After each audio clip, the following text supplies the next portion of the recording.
വർഷം കൊണ്ട് കാത്തിരിപ്പിന് അറുതി വരുത്തി തിരുവമ്പാടി ഗവൺമെന്റ് IT കെട്ടിട നിർമ്മാണം അന്തിമഘട്ടത്തിലെത്തി. എത്രയും പെട്ടെന്ന് പുതിയ കെട്ടിടത്തിലേക്ക് മാറ്റാനാവുമെന്നാണ് പ്രതീക്ഷ. 15 വർഷം മുമ്പ് തിരുവമ്പാടിയിൽ ആരംഭിച്ച ഗവൺമെന്റ് ITയുടെ കെട്ടിട നിർമ്മാണമാണ് അന്തിമഘട്ടത്തിലെത്തിയത്. തിരുവമ്പാടിയിൽ സ്വകാര്യ വ്യക്തിയുടെ കെട്ടിടത്തിലും പഞ്ചായത്ത് ഷോപ്പിംഗ് കോംപ്ലക്സിന്റെ മുകളിലുമായി അസൗകര്യങ്ങളിൽ പ്രവർത്തിച്ചിരുന്ന ഗവൺമെന്റ് ITI ഉടൻ തന്നെ പാലക്കടവിൽ നിർമ്മിക്കുന്ന കെട്ടിടത്തിലേക്ക് മാറും. 2021 ഫെബ്രുവരി 3-നാണ് കെട്ടിട നിർമ്മാണം ആരംഭിച്ചത്. ജോർജൻ തോമസ് MLAയുടെ ഫണ്ടിൽ നിന്ന് അനുവദിച്ച 6.7 കോടി രൂപയുടെ എസ്റ്റിമേറ്റിലായിരുന്നു നിർമ്മാണം. എന്നാൽ കാലാവധി കഴിഞ്ഞിട്ടും കെട്ടിട നിർമ്മാണം പൂർത്തിയാക്കാൻ സാധിച്ചിരുന്നില്ല. രണ്ടാം ഘട്ടമായി കെട്ടിടത്തിൻ്റെ അവസാനവട്ട ജോലികൾക്കായി സംസ്ഥാന ബജറ്റിൽ 45 ലക്ഷം രൂപ അനുവദിച്ചു. ഇതിൻ്റെ അന്തിമ ജോലികൾ പൂർത്തിയായി വരികയാണ്.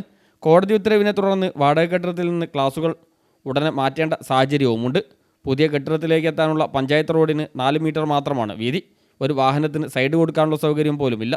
റോഡിന് ഇരുവശത്തും ഉള്ളവർ വീതി കൂട്ടാൻ സമ്മതിച്ചിട്ടുണ്ട്. എന്നാൽ ഈ സ്ഥലം ഏറ്റെടുത്ത് നവീകരിക്കാൻ കാലതാമസം വരും.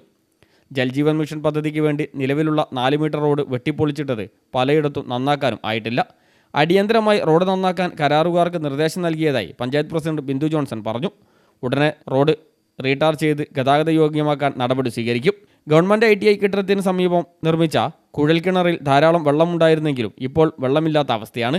പകരം സംവിധാനം ഏർപ്പെടുത്താൻ നീക്കം നടത്തുന്നുണ്ടെന്നും അധികൃതർ പറഞ്ഞു. News bureau, Thiruvambady.